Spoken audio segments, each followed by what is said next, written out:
નમસ્કાર મિત્રો, ભૂપેશ સર ચેનલમાં આપનું હાર્દિક સ્વાગત છે। મિત્રો, આજે આપણે સામાજિક વિજ્ઞાન ધોરણ 7 પાઠ 17 જાતિગત ભિન્નતા સ્વાધ્યાયનું સંપૂર્ણ સોલ્યુશન જોઈશું। આ ચેનલ પર સામાજિક વિજ્ઞાન વિષયના તમામ ધોરણના સ્વાધ્યાય સોલ્યુશનના વિડીયો મૂકવામાં આવેલા છે, જે તમે જોઈ શકો છો। જો અમારી ચેનલ પર પહેલી વાર આવ્યા હો તો ચેનલને સબસ્ક્રાઇબ કરો અને વિડીયોને લાઈક કરો। તો ચાલો આપણે શરૂ કરીએ સ્વાધ્યાય। પ્રશ્ન 1, ખાલી જગ્યા પૂરો। 1, જાતિગત ભિન્નતાની અસર મોટાભાગે ખાલી જગ્યામાં જોવા મળે છે। તો મિત્રો એમાં જવાબ આવે ગામડા। જાતિગત ભિન્નતાની અસર મોટાભાગે ગામડામાં જોવા મળે છે। 2, ઈસવીસન 2011માં પ્રતિ 1000 પુરુષ સામે સ્ત્રીઓનું પ્રમાણ ખાલી જગ્યા હતું। તો એમાં જવાબ આવે 943। પ્રશ્ન 2, ટૂંકમાં ઉત્તર આપો। 1, બાળ ઉછેર અંગે કઈ કઈ બાબતોમાં ભેદભાવ જોવા મળે છે? તો ભારતીય સમાજમાં દીકરા દીકરી વચ્ચે કપડાં પહેરવામાં, રમતો રમવામાં, વાહન ચલાવવામાં, ખોરાકની બાબતોમાં, હરવા ફરવામાં, આચાર વિચારમાં અને વ્યવહારમાં, ઉચ્ચ શિક્ષણ મેળવવામાં વગેરે બાબતોમાં ભેદભાવ અને અસમાનતા જોવા મળે છે। દેશના કેટલાક વિસ્તારોમાં દીકરીઓને પ્રાથમિક શિક્ષણ પૂરું પાડવામાં આવતું નથી। છોકરીઓને ઉચ્ચ અભ્યાસક્રમમાં ભણાવવાનું પ્રમાણ પણ ઘણું ઓછું છે। વાલીઓ પોતાની દીકરીને પોતાના ગામ કે વિસ્તારમાંથી શહેરમાં ભણવા કે નોકરી માટે મોકલવાનું પસંદ કરતા નથી। આજે પણ કેટલાક સમાજોમાં કન્યાઓને શિક્ષણ આપવા અંગે અનેક તર્ક વિતર્કો પ્રવર્તે છે। 2, ઘરકામમાં કઈ કઈ બાબતોમાં ભેદભાવ જોવા મળે છે? તો સમાજમાં એવી માન્યતા પ્રવર્તે છે કે છોકરાઓ કરતાં છોકરીઓ શારીરિક રીતે ઓછી સક્ષમ હોય છે, તેથી છોકરાઓની તુલનામાં છોકરીઓ પાસે ઘરના કામો વધારે કરવામાં આવે છે।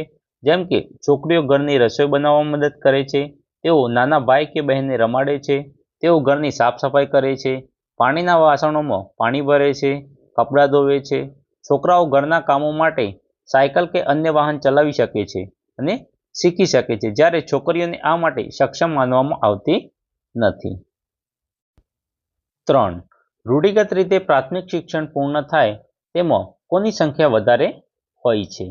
જવાબ, રૂઢિગત રીતે પ્રાથમિક શિક્ષણ પૂર્ણ થાય તેમાં છોકરીઓની સંખ્યા કરતાં છોકરાઓની સંખ્યા વધારે હોય છે। પ્રશ્ન 3, નીચેના પ્રશ્નોના 1-2 વાક્યમાં ઉત્તર આપો। 1, મહિલા સશક્તિકરણ માટે સરકાર કેવા પ્રયત્નો કરે છે? જવાબ, મહિલા સશક્તિકરણ માટે સરકાર છોકરીઓને ઉચ્ચ શિક્ષણ માટે વિશેષ સહાય કરે છે। દીકરીને જન્મ પહેલા જ મારી નાખવા સામે સરકાર સ્ત્રી ભ્રૂણ હત્યા વિરોધી કાયદો બનાવી ગર્ભ પરીક્ષણને કાનૂની ગુનો બનાવ્યો છે।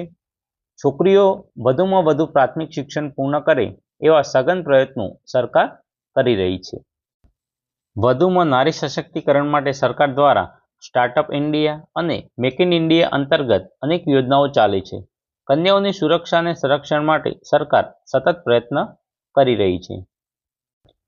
2, કયા કયા કામમાં મહિલાઓ આજે પણ ઓછી જોવા મળે છે? જવાબ, દેશના સૈન્યો અને પોલીસ તંત્રમાં મહિલાઓની સંખ્યા આજે પણ ઓછી જોવા મળે છે। આ ઉપરાંત રાજ્યની વિધાનસભાઓ, સંસદ, પંચાયતી સંસ્થાઓમાં કામ કરતા વરિષ્ઠ અધિકારીઓમાં, ખાનગી અને જાહેર ક્ષેત્રમાં કામ કરતા મેનેજરો તથા વ્યાવસાયિક અને ટેકનિકલ ક્ષેત્રે કામ કરતા કર્મચારીઓમાં પણ મહિલાઓની સંખ્યા આજે પણ ઓછી જોવા મળે છે। 3, આઝાદી સમયે મહિલાઓ કઈ રીતે આંદોલનમાં જોડાઈ હતી? તો જવાબ, આઝાદી મેળવવા માટે અંગ્રેજો સામે ગાંધીજીના નેતૃત્વ નીચે અનેક પ્રકારના આંદોલનો થયા। કસ્તુરબા સાથે ગુજરાત સહિત દેશભરની મહિલાઓ એ આંદોલનમાં જોડાઈ હતી। પ્રશ્ન 4, ટૂંક નોંધ લખો। 1, નારી સશક્તિકરણ। જવાબ, છેલ્લા 2 દાયકા દરમિયાન સરકાર દ્વારા નારી સંરક્ષણ માટે અનેક યોજનાઓ અને કાર્યક્રમો કરવામાં આવ્યા છે।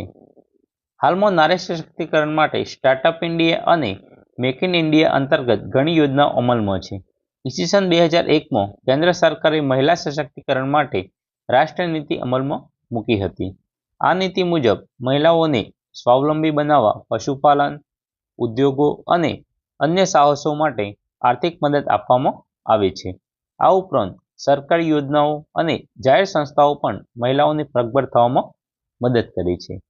મહિલાઓને સામાજિક, કાનૂની અને રોજગાર સંબંધિત સમસ્યાઓ નિવારવા મહિલા કલ્યાણ કેન્દ્રની રચના કરવામાં આવી છે. ગરીબ મહિલાઓ સરળતાથી ન્યાય મેળવી શકે તે માટે નારી અદાલત સ્થાપવામાં આવી છે.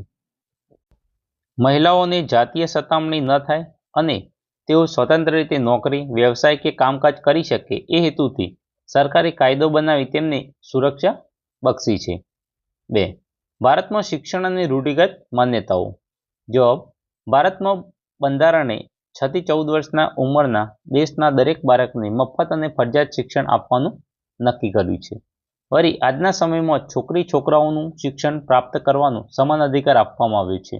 આમ છતાં રૂઢિગત માન્યતાને લીધે દેશના કેટલાક વિસ્તારોમાં કન્યાઓને શિક્ષણનો અધિકાર ભોગવવામાં કેટલીક અગવડો વેઠવી પડે છે. વાલીઓ તેમને પ્રાથમિક શિક્ષણ પણ પૂર્ણ કરાવતા નથી. સમાજમાં પ્રવર્તતા આ ભેદભાવ બાળ લગ્ન જેવા કુરિવાજોને પ્રોત્સાહન આપે છે. બાળ લગ્નને લીધે મુખ્યત્વે કન્યાઓ શિક્ષણમાં પ્રગતિ સાધી શકતી નથી.